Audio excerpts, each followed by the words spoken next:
All right, so for this chapter in the book, we see a heavy reliance on the theme truth, lies, and morality, because there are a lot of things that are happening here to Lara, um, that involves the greater wide world and the scheming and the politics of adults. So we see that the religion, politics, and control theme comes into play in this chapter again as well. But to start off with, we have the meeting of Mrs. Coulter and Lyra, and they're chatting to each other. And Lyra is swept up by Mrs. Coulter's personality and all of the amazing things that she's done. This just goes to show that even a sharp and perceptive child like Lyra can fall prey to the manipulations, the lies, and the deceit of adult people like Mrs. Coulter, who are manipulative and who are very good at keeping up appearances and pretending that everything's all right and that there's nothing suspicious or untoward happening behind the scenes. So we have that meeting which showcases to us those two themes.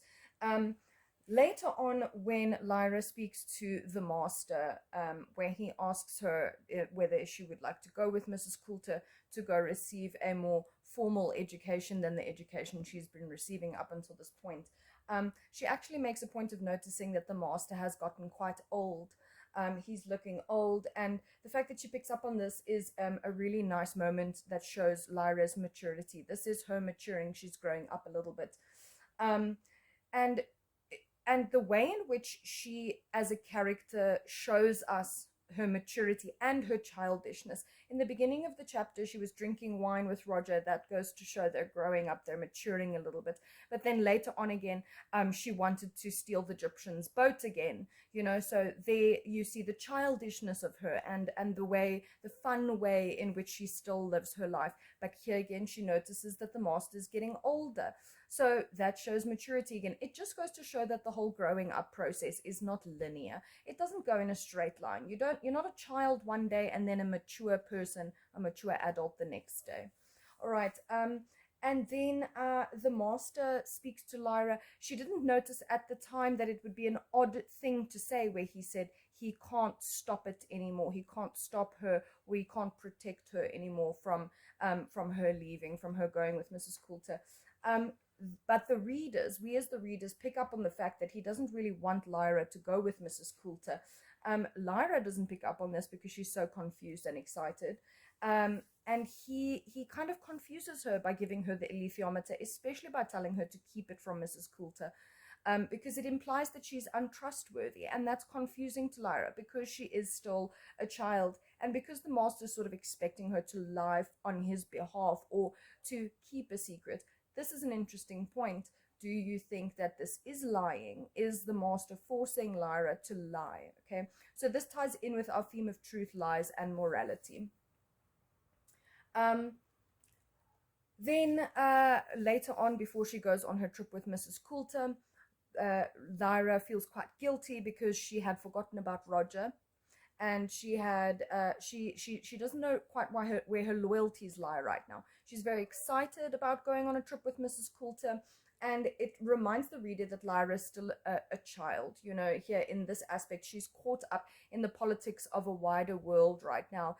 This gobbler's situation is affecting everybody in the adult world, adult and child alike, because it's the adults' children that are being taken. And she will soon need to know how to navigate those politics. So again, truth, lies, and morality, religion, politics, and control, and childhood innocence and maturity comes into play over them.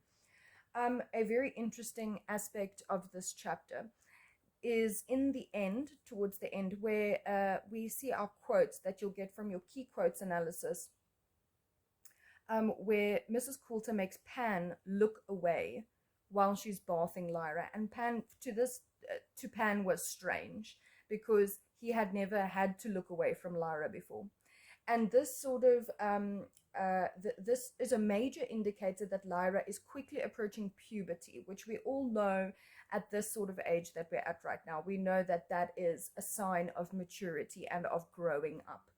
It also suggests, though, that Mrs. Coulter is not entirely comfortable with being open and at ease with oneself, because that's what it is, right?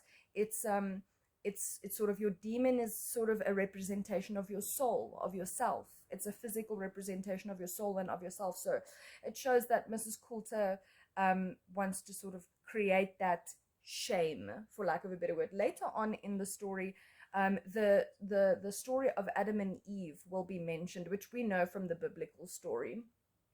We need to remember once again that the religion and the way in which things function in this world is similar to our world, but it's not the same. So, but the Adam and Eve story is important because it's going to discuss when Adam and Eve ate the forbidden fruit, they suddenly realized their nakedness, and that brought them shame. So when the novel starts explaining how original sin came to be, we will discuss this further. But for now, all we need to know is that this sort of Pan looking away from Lyra creates a bit of unease, and it does definitely link in with the humanity, identity, and soul aspect or theme of this, because should you, once again, think about questions like, should you feel shame in your own body? Should you feel 100% comfortable with yourself, or is it good sometimes to have that small reservation within yourself?